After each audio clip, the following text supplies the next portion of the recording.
All right, folks, welcome to Investing for Beginners podcast. Today, Andrew and I are going to read a couple listener questions we got recently. So these are a lot of fun, and we're going to talk about a variety of different things. So buckle in. Here we go. Hi, Andrew. I've been investing since November of 2024, so I'm just learning about position sizing. When I look at my positions in Fidelity, towards the right, there's total cash and total percentage.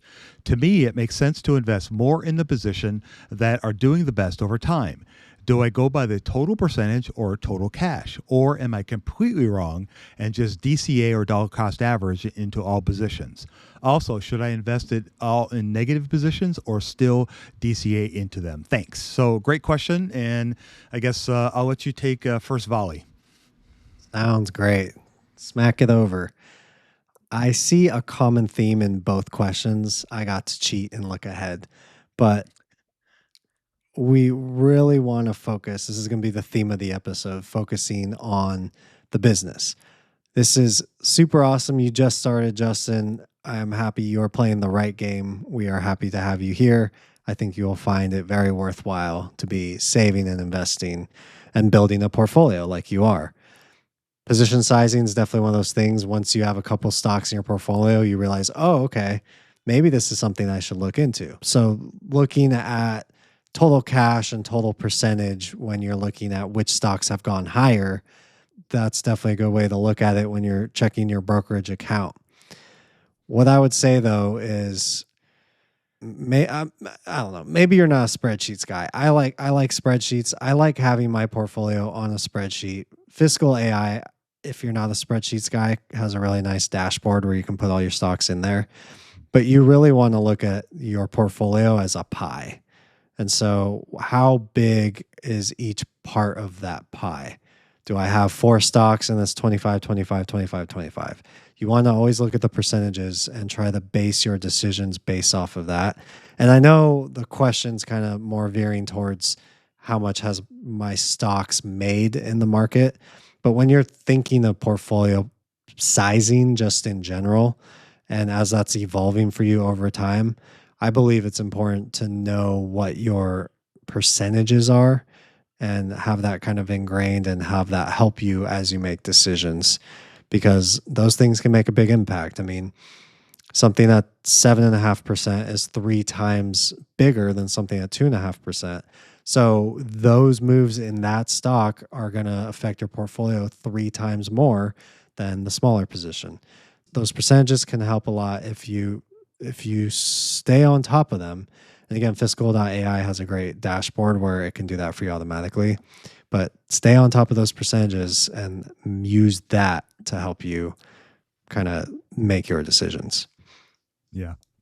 I agree with that. I think that's a great viewpoint. And frankly, that was something I didn't understand at first when I first started investing. I didn't really get that whole position sizing idea and the fact that you have a bigger position in one company versus another, how much that can skew your returns of the portfolio.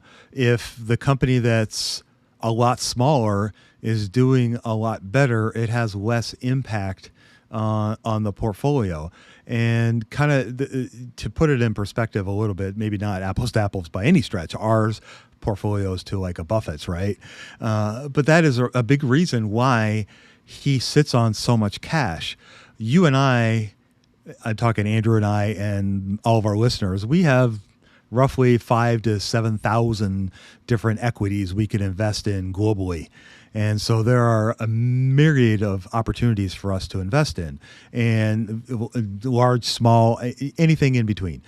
Warren Buffett had, because of his size, to get something that's going to make his portfolio move anything. Like if he buys a position in a company and it's 0.05% of 350 billion investment portfolio, it's not going to do anything, right? So why invest in? That's why he doesn't buy some of these micro caps, and that's why micro caps and small caps have such a wide range of retail investors in them, because a lot of the institutional investors are too big and they can't buy them, because even if they buy the whole company, it's such a small part of the pie, it won't move the needle.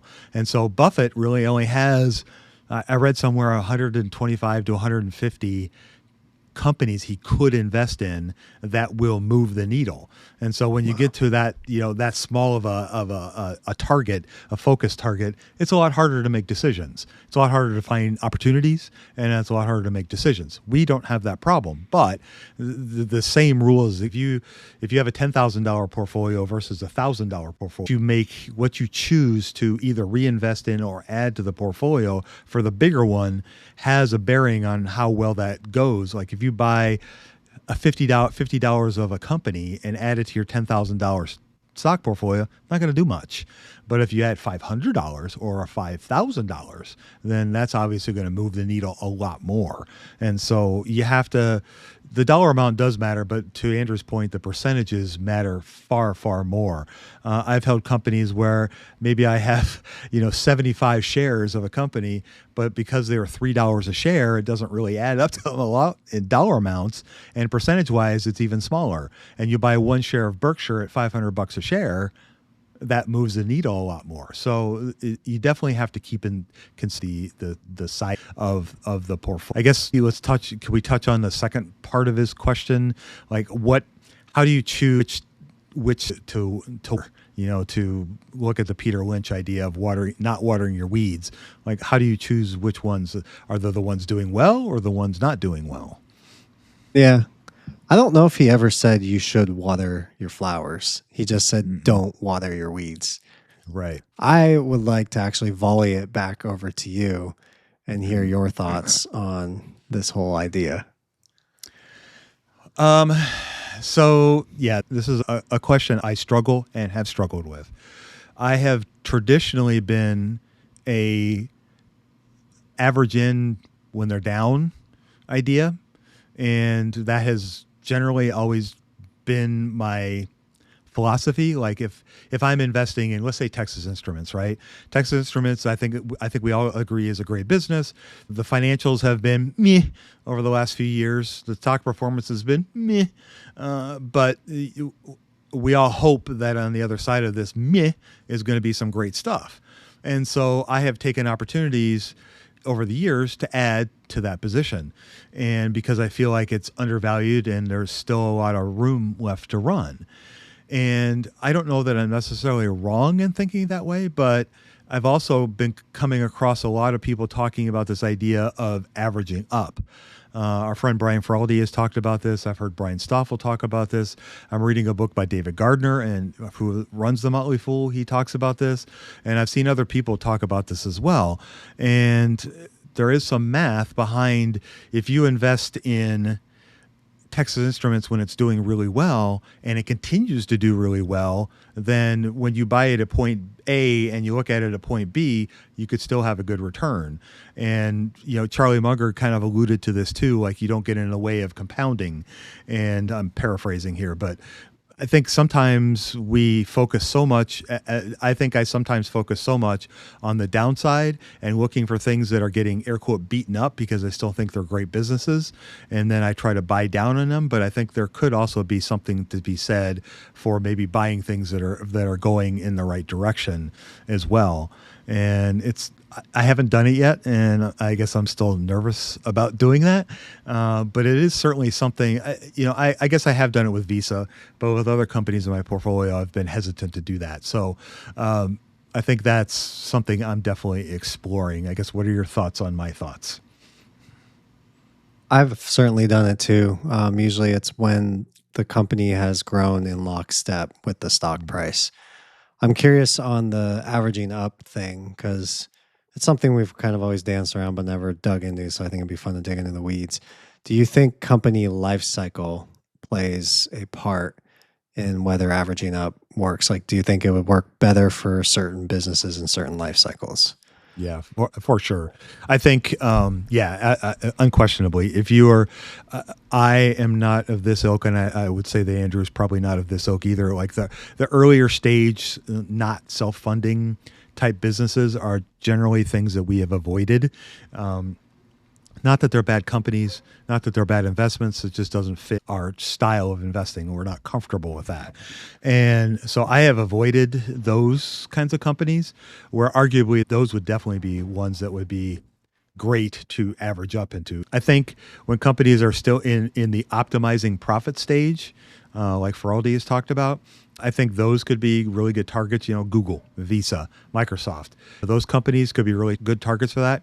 I think companies that are in the decline phase or are more in the air quote payout phase, i.e., they're spending most of their cash flow on dividends and or stock buybacks. So I'm thinking like a Coca-Cola or a Johnson and Johnson, for example. Not that they don't have growth left in them, but they're on the better. They're in the longer in the tooth and on the other side of sustainable, attractive growth. I think averaging up into those kinds of companies, I would probably be. I don't know if the math would work. I'm not sure that that would math very well. It's a beautiful picture you just painted. I think you should hang it on the wall. It's it's hard to imagine Coca-Cola or Johnson Johnson growing out of a high valuation. Whereas if you can pick the right growth winner, it's easier to see that company like that growing out of their high valuation. So, I mean Yeah. that all totally makes sense. Yeah. I think there has to be two factors. For me, there has to be two things you have to consider when you're thinking about the idea of averaging up. Not only do you have to consider where the company is in their life cycle, but you also have to consider how comfortable you are with that idea. Because typically earlier stage companies are going to experience far more volatility than maybe Microsoft or Google will, for example. And so to invest in a trade desk, for example, I'm not saying it's a good or bad investment, but what I am saying is you're going to have a strong stomach because it's going to have a lot of volatility. And if you want to invest long term in a company like that and you want to average up in a company like that, I think you're going to also have to have a very strong stomach and understand that you can withstand that and you can sleep at night and not stress about that. I'm not that. That's not me. I'm not that either. I'm too worried that a company will fail. Yeah. I'm not necessarily worried that the company will fail. I'm just worried that I will overestimate my enthusiasm for said business and it will not perform as well as I air quote expect it to. Yeah, the growthy graveyard is full. Yeah. Yeah, I mean capitalism is a brutal game. Yeah. And it's not for the faint-hearted and it comes for everybody at some point, even stalwarts like GE and Kmart. All right, so I'm going to butcher the writer's name. Chandra Kumar, I believe is how it's pronounced, but forgive me if I'm wrong, but this is a fantastic question. So, hi, Andrew and Dave. One of the hardest things I faced with individual stocks is once after buying a stock, some end up going more than 50% down and take a long time to recover. I buy after a lot of research and buy good businesses. Some of them have gone down, that have gone down a lot are Win, SSYS, SLB, HAL. We're going to go through these, by the way. NOV, ALK, DVN, Airbnb, Baba, Boeing, and Baidu. All the above are well-known and good businesses and have been held for more than 3 years. For example, SLB they paid over $80 a share. Win paid $175, and Baba the average price was $230. Each investment is at least $5,000, and some are $10,000. Holding for a long term, but these are struggling to get back. How can I avoid such a situation? Stop loss is not an answer since volatility in market, one would just end up selling and a stock can snap back and one would feel guilty. What selling rule should I have then? Like a hard rule, if something drops 50%, sell, or if I find a reason why it dropped, then either cut or add to the position. Thank you for all the knowledge sharing through the podcast. Look forward to hear further. I have been investing since 2000 and they have a few multi-baggers as well. So fantastic question and congrats on the multi-baggers. Yeah. Yeah. Multi-baggers are always fun. Yes, they are. Yes, they are. So maybe we could touch a little bit on the kind of the mental framework about what to do if a company drops 50%. And then maybe we could go through some of the companies and maybe highlight some of the things why maybe we think why they haven't been doing well recently.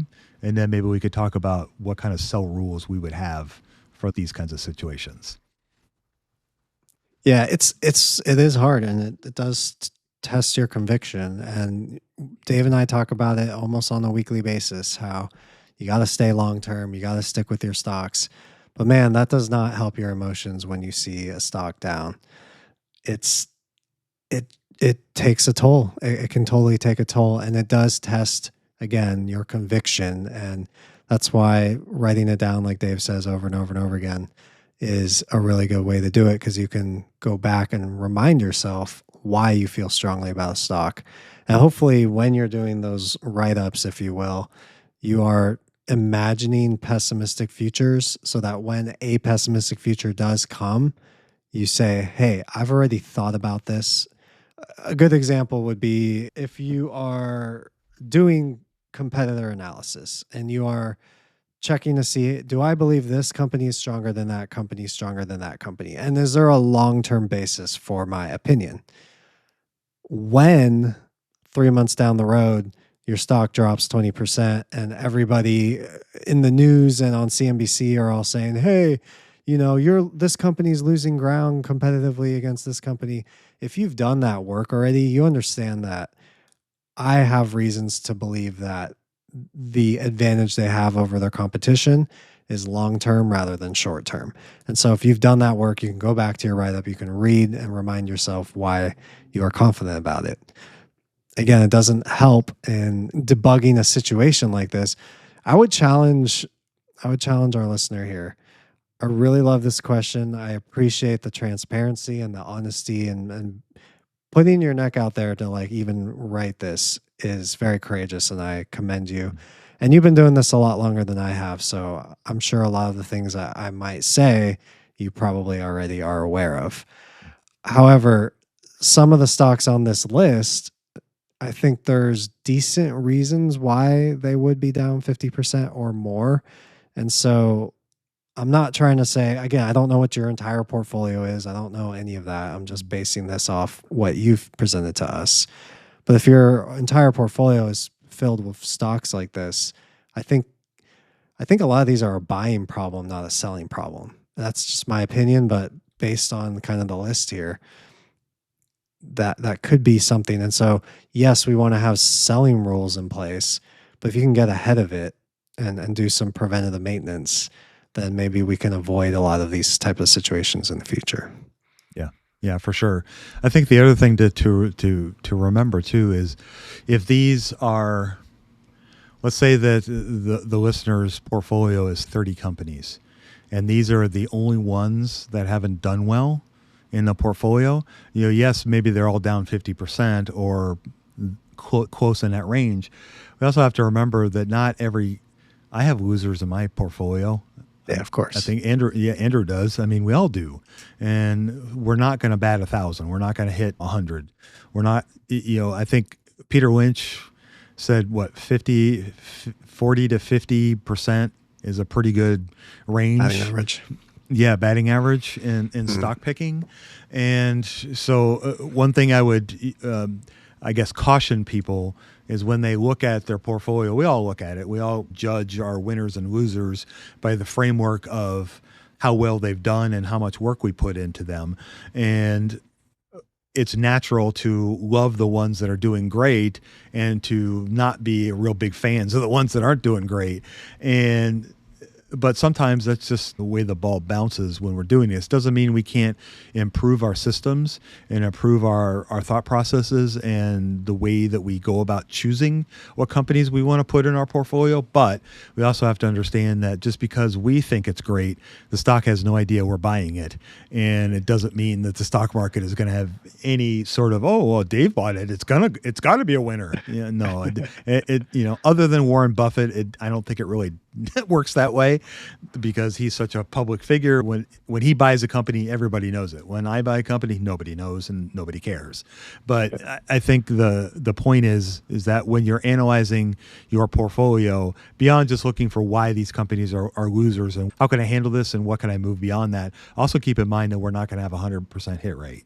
And if you are, then maybe you're only picking 3 companies a year. Yeah, more power to you. But if you're a normal, air quote, normal investor and have some sort of activity, you're gonna have companies that just won't do as well as you expect them to do, which is unfortunate, but it's part of the game. And it's always a valuable reminder. And yeah, let yourself really take that all in. And we Yeah. can all do that, especially me. Yeah. Um, We all can. all right, let's look at this list of stocks because it's really interesting. The first thing Hmm. that jumped out to me was we had 3 or 4 stocks, I think it's 4, that were all in that energy space, the whole Yes. oil and gas. If they're not, there weren't majors necessarily, oil and gas majors, but they were part of that value chain. Hmm. One of the things I remember hearing about on a podcast a while ago was talking about how you have cyclical companies, commodities oftentimes fall into it, and they all have different cycles. And these can cycle in their own cycles rather than the economic cycles. So you have something like semiconductors is actually cyclical, which we've all forgotten, but that's okay. It is based on supply fabs and the fact that fabs take a long time to ramp up. And so there is a decently predictable cycle if all the competitors are all acting the same way, that you can kind of base off how long does it take them to ramp up, and then oops, we have oversupply, and then how long does it take until some of those fabs close, and then you just repeat the cycle. For oil, I remember hearing on a podcast it was something like a 2 or 3 year cycle, and I could be completely misquoting that, but there are definitely cycles in oil as well, and then you have geopolitical things that play a factor outside of even just supply and demand, or they influence supply and demand. But that is a hard game, and if you're an expert and you're good at like pinpointing different, like I can model out 3 different prices for Brent crude or something like that, and about all the jargon and barrel supply and all these things. If you can do all that and that's kind of your specialty, then yeah, it's probably not hard for somebody like that to make money. But for someone who's more of a generalist like me, that would be a very, very hard place to play in. Because honestly, I would never know where in the cycle oil would be at any given point. And Hmm. so, yes, Exxon, Chevron, and all those businesses are wonderful businesses over the long term, potentially. They've had periods where they've been wonderful businesses. The cycles play a big, big part. And even if you're the best company in your industry, if your industry is in a down cycle, it's hard to make money. Hmm. You hold long enough, ideally, those cycles will play out. But energy is also interesting because of the whole EV thing. So not only do you have cycles to worry about, but you also have potential disruption risk. Those are all things that I think make investing in energy hard. And it makes sense to me why they would be down 50% because it could be a cycle thing. Yes. It very well could be. And along those lines, even if you're picking players that are maybe downstream from the majors, or that are people that maybe are doing the drilling or maybe making the equipment for doing the drilling or the refining, even though they aren't directly involved in the production of oil and the processing of oil, there, if there's a slowdown, if Chevron and Exxon and the other BP and all these other people slow down in their production, then everything is going to trickle down into the food chain, and that applies to everything. It's not just we're talking about oil here, but the same thing will happen with semiconductors. Like Andrew said, it is cyclical. It will be cyclical again. It happened once before. It will happen again, kind of thing. I just watched Armageddon, so forgive me. So it will. You just have to be aware of those things, and that's one of the hard things about investing in particular industries. Like Andrew said, if you're not intimately familiar with certain aspects of the industry, it can be a challenge. I'm not saying it's impossible, and I'm not saying you can't learn a lot from it, but it is something you have to kind of keep in mind. And I guess the other thing is we kind of have a framework for how long they've held some of these companies, but we don't know specifically, and that could have some bearing on some of the decisions to make in the future. A company that I wanted to comment on is Wynn, which is Mhm. the casinos in Vegas. I personally haven't been to Vegas in quite some time, but I have been seeing a lot of reports, not only on Twitter and news, but also on the actual news about travel in Las Vegas is down dramatically, and spending in Las Vegas is down dramatically. And when that happens, that's going to directly impact what happens with the casino. If you look at the overall numbers for the casino, they're not bad, and they have pretty good margins. The PE is a little higher than maybe I'd want to see, but I don't invest in that space. You look at the revenue growth, and they're, they're good, but the market is always forward looking. And so when they see news that could impact the economy of a particular industry, like the gaming or the casino industry, then people are going to project what those returns are going to look like going forward. And it's not just Win. There's there's an online gaming company called Evolution AB, I think it is, and it's based out of Sweden. And it was an internet darling a year or two ago, and they've been falling on hard times. They're getting some regulatory issues coming up, and I think the gambling online is maybe dialing back a little bit after the initial euphoria, and so there's some pushback on those companies. And so because of what they do and where they're located, they are highly dependent on the rest of Las Vegas to be profitable and grow. And if they aren't seeing those things, like if people just aren't going to Las Vegas, and it's not just the Americans who we are air quote concerned about where the economy is going. It's a lot of European travelers or people from abroad. If they're not traveling to the United States as much, if air travel is down, then that's also going to impact Win. And so, to me, that one is very much an economic issue, and it's something to definitely consider and keep in mind when you're looking at any sort of gambling related, especially permanent gamble related thing like a Win or Caesars or anything like that. Those things are going to be very, very price sensitive to what's happening in their local economy. Yeah, those are great points. So how would somebody determine, and let's continue with Win because I think this is really interesting. How would somebody determine whether the trends in travel are short-term based or are more longer-term problem? Because I think hopefully it goes without saying, if you've listened to our show any length of time, what we care when a stock goes down is not necessarily that the stock is down, but it's what is the business going to do? Is it going to be fine? Is it going to continue to grow? History's the past. The past is the past, and we're trying to determine the future runway for a stock like this. So what are some ideas of how somebody could determine whether what's going on is shorter term or longer term?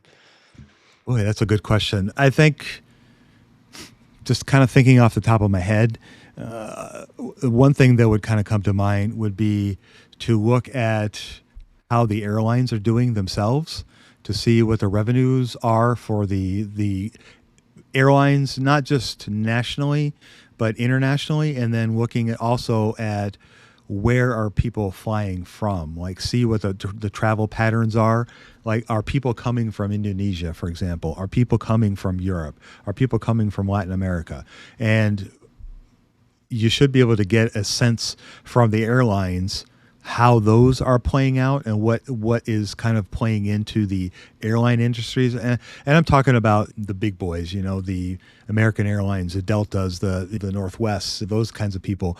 See how their numbers are. If their revenues are down, then that generally means maybe not necessarily the revenues, but if the amount of people traveling on an airplane is down, then that could correspond to fewer people going to Las Vegas or Disneyland, for that matter.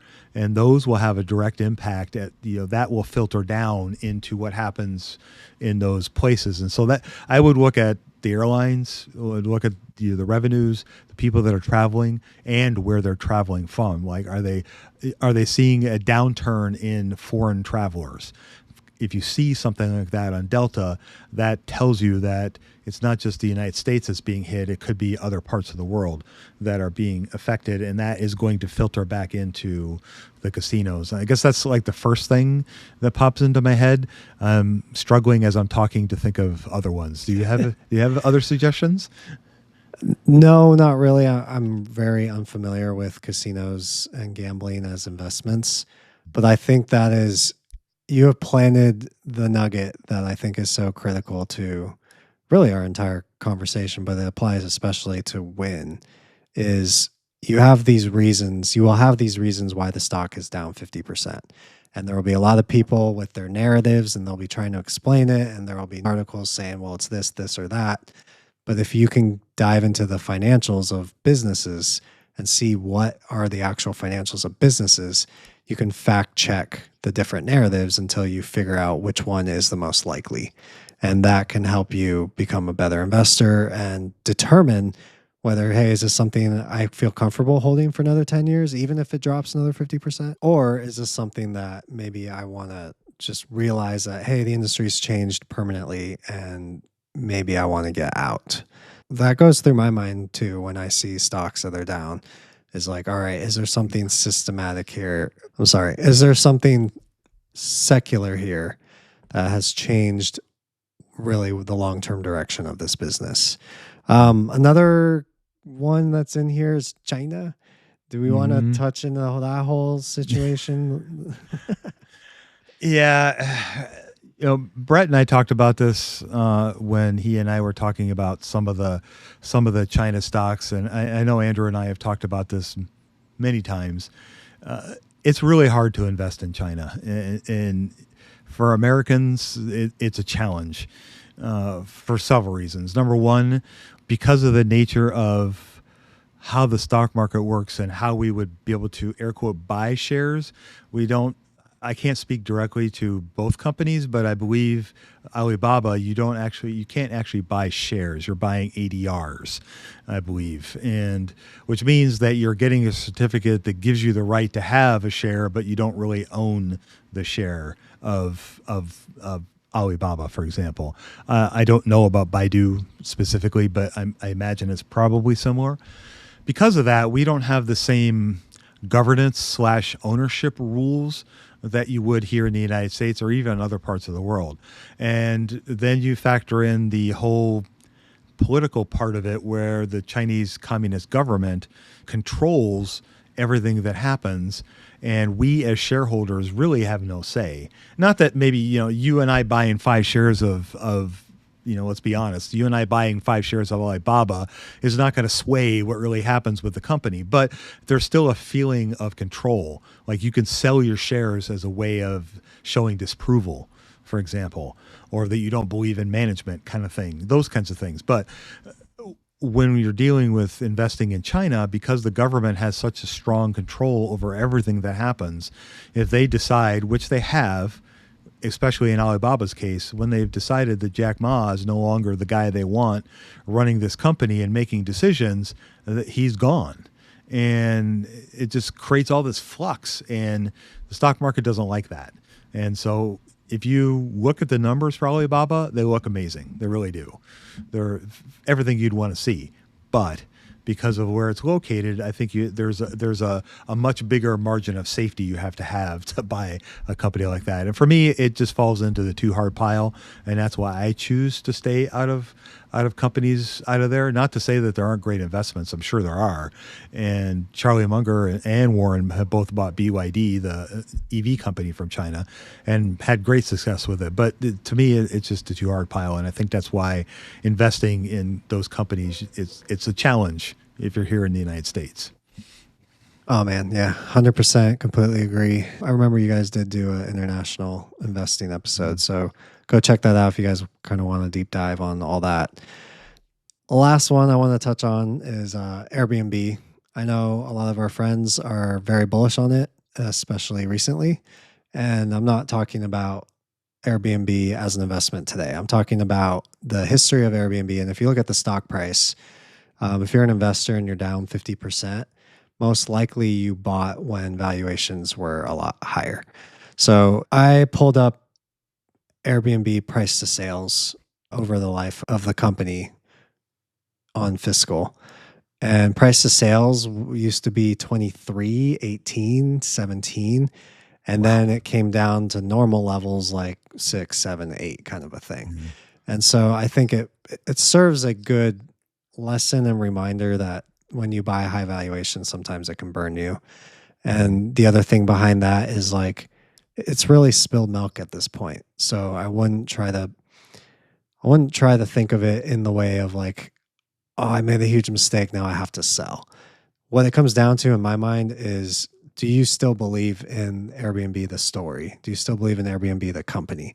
Are you still planning to hold it for 10 or 20 years? Because yeah, you bought too high, you learned the mistake. There's nothing you can do at that point. Like you just bought wrong. You bought at the wrong time. You bought too soon. But does that mean you're forever going to lose that money and it's never coming back? Personally, I don't think so. I think if Airbnb pans out and becomes a big growth story, I think you make back 50% or more. And that's probably an understatement. But that's the idea, and that's the risk and the peril of buying on high valuation. But it's also the opportunity is hey, if I still believe in this stock, sure, I lost 50%, but that's not going to deter me. Like if I lost, again, just as examples, if I lost 50% on Win and 50% on Airbnb, if I felt more confident about the long term of Airbnb than Win, then I would be less concerned about Airbnb falling 50% than Win falling 50%. And hopefully that kind of helps paint the picture of like, all right, this is kind of how to think about those types of losses, because the losses are different. In my opinion, the losses can be different. A stock can be down for a good reason or a bad reason. It could be down because you bought when it was too expensive, or it could be down because there are fundamental problems with the business. These are all things that you can and should check into, and that more than anything should direct your decision making rather than, oh, I'm just going to treat every loss the same. Mm-hmm. Yeah, that's. I think that's the right way to think about it, and I think if you take it company by company as opposed to just having flat, just a general rule, I think you'll have a better output and viewpoint of how to think about and treat each reaction to each company. Just because one company goes down 50% and another one goes down 25%, the 50% may still be a better investment than the one that went down 25%. And I guess I'm not saying that our listener that wrote in the question has this mentality, but I think there are a lot of people that think that when a company goes down, it automatically means it's a bad investment. And they don't understand that seeing drawdowns is normal, and seeing drawdowns for sometimes extended periods of time can be very normal. I know Charlie Munger has talked about Berkshire seeing at least 3 or 4 50% drawdowns in a time that he and Charlie were running the company. I don't honestly remember what the length of time those drawdowns were, but I have to say they were probably more than a day or two. So it was something Yeah. they definitely had to sit through to get to the other side. So I think sometimes, especially in our short term world, I think people get so wrapped up in, this is, I can't believe my stock is down. Well, that is part of the game. If you look at Nvidia 5 years ago, it was not what it was today. And all the Right. people that are so bullish on the company now were not 5 years ago. And so just kind of, it's always good to kind of frame things in how long has this company been public? How many times have they seen this? And I remember Oswald Damodaran talking about NVIDIA being on death's door 2 or 3 times. This is not something new in the stock market. And so it can be part of the game for sure. So do you have any sort of like sell rules that maybe are not general, but just kind of like, okay, I'm out. Like, are there any two or three things that are like, okay, I'm done. This is the story is turned. I'm out. It's so simple. And we've said it so many times. Ask yourself, has something fundamentally changed with the business? If it's yes, and you no longer feel confident about the next 10 years, sell it. I agree. It's an easy rule. It's simple. You do have to write your thesis down before you get into the company, so you have an idea of whether your thesis has changed or not. Then it just makes it a lot easier to just pull the band-aid off and sell it and move on. There's also the factor of opportunity cost. How long do you wait for a company to come back that may have seen it better days? Or, you know, we made a mistake. That happens too. We make mistakes. We make errors in judgment, either on the financials or on the thesis itself. And that's okay too, because you can learn a lot from analyzing what we did wrong and how we can try to avoid that in the future. And Monish Prabhai is like a master at this. And he talks a lot about that in his talks and his books and his writing. And so that's definitely something you can learn from. So if something has not fundamentally changed in the business and you still believe that the business has upside and potential, then keep on keeping on. If not, then as much as it sucks, you sell it and you move on. Very well said. Yeah, easy. Easy peasy, right? With that, we'll go ahead and wrap up today's conversation. If you enjoyed our conversation and you'd like us to talk about something, you have questions, please reach out to us at newsletter@einvestingforbeginners.com. It will be in the show notes. You can send us any questions you'd like, and we'd be happy to talk about them on the air and help you figure out whatever you're struggling with. And so with that, we'll go ahead and sign us off. You guys go out there and invest with a margin of safety. Emphasis on the safety. Have a great week, and we'll talk to you all next week.